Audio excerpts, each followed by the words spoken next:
'Cause this is how we do it. It's Friday night. I feel all right. It's actually Friday, Bart, but that's okay. We'll let it slide. It is Friday, March 17th. Happy St. Patrick's Day to you, my friend. 11:42 a.m. on the Swatch Watch here, Central Standard Time. I've been looking at this thing, and here's what I think you've already learned by watching my incredibly naive trades and otherwise, is that I am new to this. I admit that, and I will continue to admit that until I am not new at this. So I'm kind of like a kid in the candy store with regard to all of the different terminologies, all of the different ideas, the options and dividends. And again, just 3.5 months ago, I didn't really know at all what an option was. I always just, in my mind, trading options was completely hazardous to your financial health, and you should avoid it at all costs until I kind of stumbled into some information with regard to covered calls. And I'm like, hey, reading about covered calls, that's right up my alley because I like to have stocks that I invest in. And then if you could actually make more on your return based on selling covered calls, I'm all about it. And wait a minute, you could also sell cash secured puts and make dollar bills without even owning the stock. Sign me up. So that's 3.5 months ago. Now, just the other day, that's yesterday, right? Yep, just yesterday, I stumbled on dividend yield theory, which is pretty cool for a guy like me because I like to think about things. I like to get the abacus out and run through numbers and crunch things and get the spreadsheets and fill in the little blanks. I love all of that stuff. So it essentially what dividend yield theory states is that it is based on reversion to the mean. Okay, so if the historic average of yield for a particular company is 3%, if you are noticing, and this is based on our most probably efficiently based on companies that have been around a while. Okay, so the blue chips would be the most attractive to apply the dividend yield theory to in my 1 day of experience so far in researching and looking at the dividend yield theory. But what it states is, so say your blue chip company has a historic dividend yield of 3%, and you notice lately that it's trading at a 4% yield. Well, over time, this theory, the dividend yield theory, states that stock will revert to its historical average. So a dividend yield goes up when the stock price goes down. Okay, so that sounds complicated, at least it does to me, someone with a very average mind. But when you think about it, it does make sense. So because a company is going to pay a particular dividend, they're going to state what that dividend is, right? It's in a dollar amount per year. Well, if you divide that by the stock price, that's how you end up with the dividend yield. So what was I looking at? Okay, here's what I was looking at. So these companies that are listed here are all dividend aristocrats, which means they pay dividends. And not only that, but they've increased their dividend payout every year for 25 or more consecutive years. Hello, that is a long time. So I was looking through some of these names and I was getting excited because I want to continue building that financial moat around my castle of love. Over time, I've been building my castle of love just for two, but you never knew you were my reason. That sounded just like Stevie Wonder. No, it didn't, but thank you. I appreciate it. I was looking through some of these names and I'm like, I would like to probably get my position a little bit more defensive because I'm attracted to the financials, I'm attracted to the energy. Both of them are just taking it on the chin. In fact, here's hey, they have some of my portfolio right here, and you can see all the red that my portfolio has taken. Gas, all the way down, and a lot of energy stocks, a lot of financials. But I am going to get into more and more positions that will become the foundation of my financial moat that surrounds my castle of love.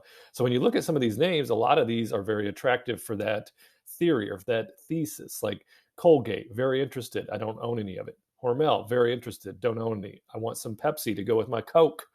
So I was looking through these, and a name that means stability to me would be Caterpillar. Now, we've traded Caterpillar before, but it was just a trade on the put. So we have never owned it. Okay. So if we look at Caterpillar and you see today they're down $3.44, 1.57%. Okay.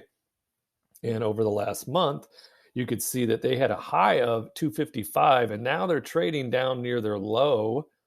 How low can you go? Can you go down low? All the way down here.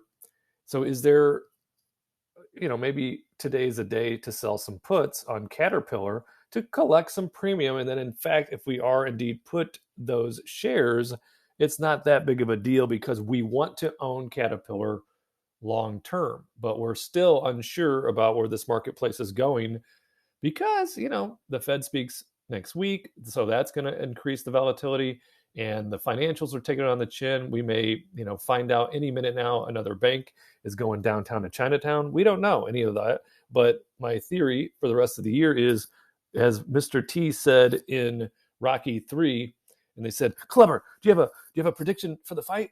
Prediction? Pain. So I think there might be some more pain this year before we get into a whole lot of gain. So I was looking at the Caterpillar 1 week out, okay, March 24th.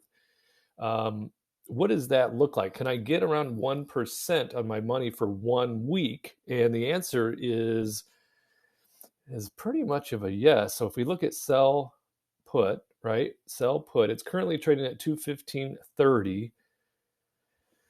215 and the 30. We would need to be, if we were at 210, which that sounds a little risky for me. If we go down here to the 207.50, at 207.50, we'd be collecting just under $200, okay, to make that trade. So if we get out the abacus, $1.95, which is what it is paying, $1.95, and we divide that by the strike price of 207.50, we get just under 1%. Okay, so 0.09 is where we would be, just under that, or 0.9, I should say, if we're looking at it as 1%. So that's a pretty good return on your money in an underlying company like Caterpillar. So if you put the shares at 207.5, you're not really overly upset because it is a really good company that pays a nice dividend. Let's look over here. In fact, what is this? You know what? Let me open a new Seeking Alpha because I've got some other things I want to research in those particular articles.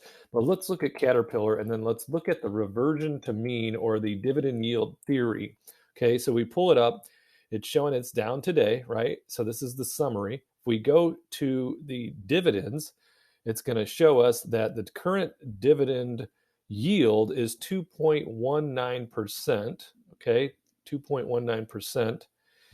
And what does dividend yield tell us?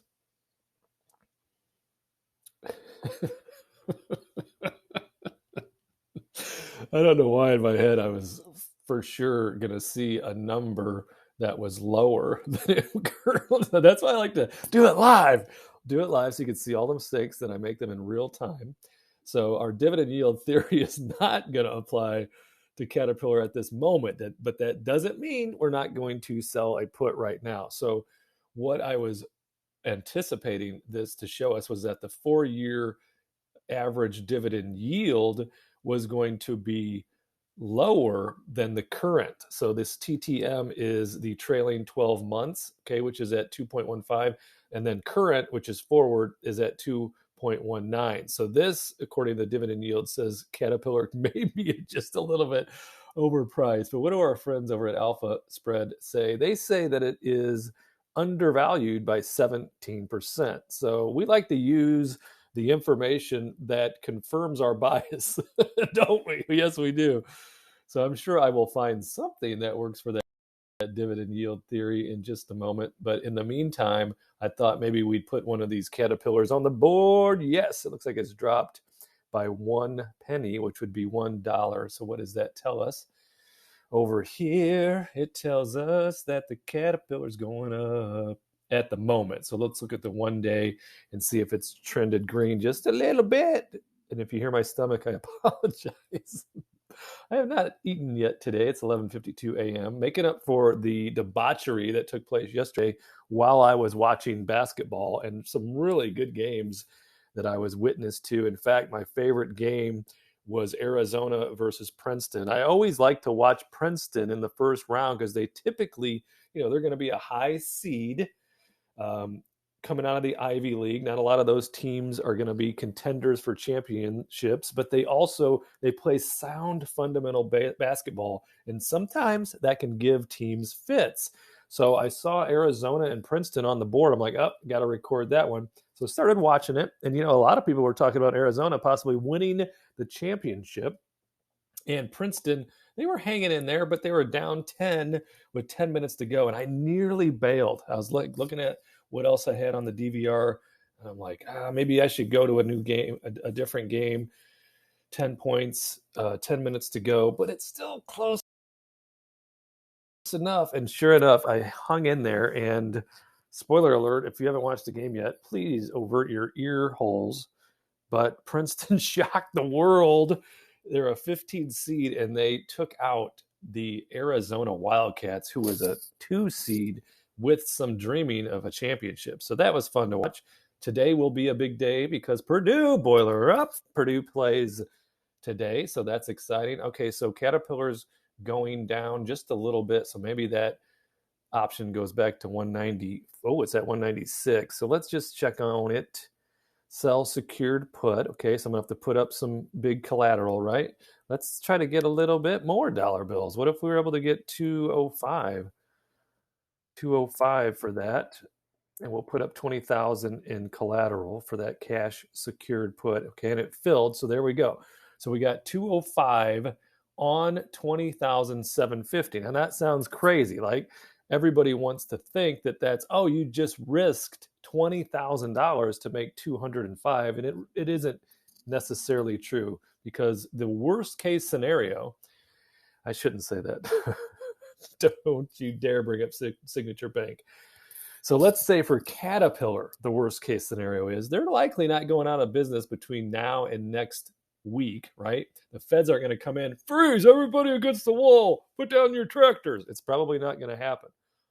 So for me, the worst case scenario is stock price dips, and it dips on down through this strike price, and then I take possession of 100 shares and I pay $20,750 for it. But then I'm locked in to collect dividends and then premium on the covered calls that I'll begin to sell. But if we bring up the abacus right quick and we just look at those numbers, right? So $205 divided by 20,750, and this is, remember, it's only in 7 days. So that is just under 1%. So theoretically, you could make this trade 52 times a year, but let's round it down just a little bit. And let's say that you were only able to execute a similar trade 45 times a year. That's 46 part 45. You'd be at a 44.4% return on your collateral in this situation, because hasn't been spent yet. It's just pulled aside by Robinhood. We'll hold on to this and see what happens, is what they say. So that's a 44% annual return. Of course, that's my Fantasyland numbers, which I love to run, as you have witnessed, but that's what we got on the Caterpillar. I got some other things to look at. Hopefully next time I will actually be able to show you the dividend yield theory that actually works. Where it has a reversion to the mean, where the current dividend yield is higher than the historical average of dividend yield, which then would say right away, hey, Kmart special, blue light special, this thing could be on sale. So we will look to do that. Let's check on the SPY real quick. Just FYI on the SPY. I'm not taking a position today because I don't want to babysit it. I actually wanted to take a position No, that would have been earlier in the day because it bounced right up to like 394 at the beginning of the day when I was out the Y, and Coco and Sparkle were both there with me, so they started yelling at me for looking at my phone. So I put it away quickly before they slapped me around. So I didn't take any position when I wanted to this morning when it was at 394 because I would have went right on the old credit spreads on the call side again. But I don't want to mess with it now because I don't want to watch it. I got a lot of basketball to watch. I still haven't watched the Duke game from last night. I'm all excited about Purdue and otherwise. And then it's a big weekend. There's a lot of stuff going on that I'm so busy with. You got Formula One qualies tomorrow morning and then the Grand Prix on Sunday.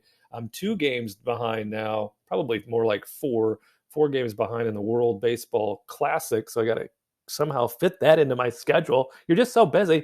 And now Sweet Cheeks, Lady Tanzala, aka my wife, and Maya Coco are both back in town. So of course I want to see them because Coco, she'll be leaving in a couple days to go back down and boil her up. Oh, and speaking of which, great news. If you watched a previous video where I was interrupted by Maya Coco barging in the room to tell me she got the job at the Brush Creek Ranch in Wyoming this summer. Well, guess who else got the job? That'd be right. Kid 1, Madison, also now has the job. She had her second interview this morning and they gave her the job. So both of them will be traveling out to Wyoming at the beginning of May, so the very beginning of May, and then they'll be there until the middle of August when they both need to return. Both of them do attend Purdue University. So we'll look for Purdue to get the championship. We'll look for the girls to have a great summer, making some really good money out in an unbelievable luxury resort. So check out brushcreekranch.com and see what they have in store for them. I'm excited for them. I'm sad for us because it's going to be, the energy around the house will be a lot different this summer without my sweethearts, but it will also be quiet.